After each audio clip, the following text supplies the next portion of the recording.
যাব ভিতৰত বহি আছে কথা এটা মাত্ৰ এড কৰিব খুজিছোঁ মই উত্তৰ দিব খোজানে উত্তৰ মাননীয় পাৰ্লিয়ামেণ্টাৰী এফেয়াৰ্ছ ডিপাৰ্টমেণ্টৰ মন্ত্ৰী ডাঙৰীয়াই দিছে স্যাৰ তেখেত এই গোটেই কেছটো চিৰিয়াছ নাছিলে স্যাৰ গোটেই ঘটনাটো হৈছিলে ৰূপহী থানাত ৰূপহী থানাৰ পৰা নগাঁৱলৈ ঘূৰি আহিলে 24 ঘণ্টাৰ পাছত নগাঁও সদৰ থানাত তেখেতে কেছ দিলে মই যিমানখিনি জানো স্যাৰ নগাঁও সদৰ থানাত তেখেতক কোৱা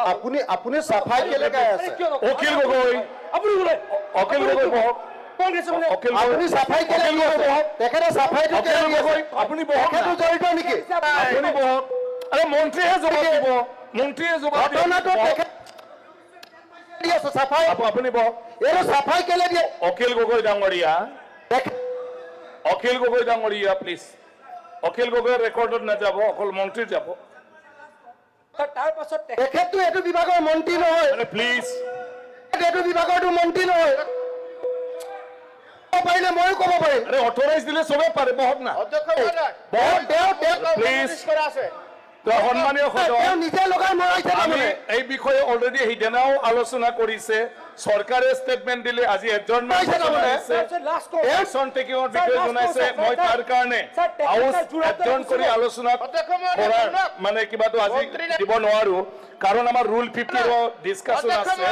সেইকাৰণে সভাস্থগিত প্ৰস্তাৱৰ জাননীখন অগ্ৰহৰ কৰা হৈছে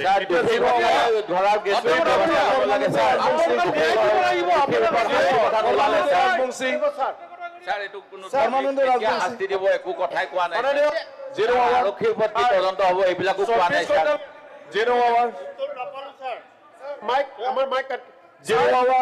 কেতিয়ালৈ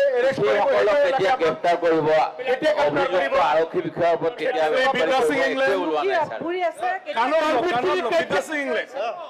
কাণত লৈ ফালে কৰক জিৰ' আৱাজ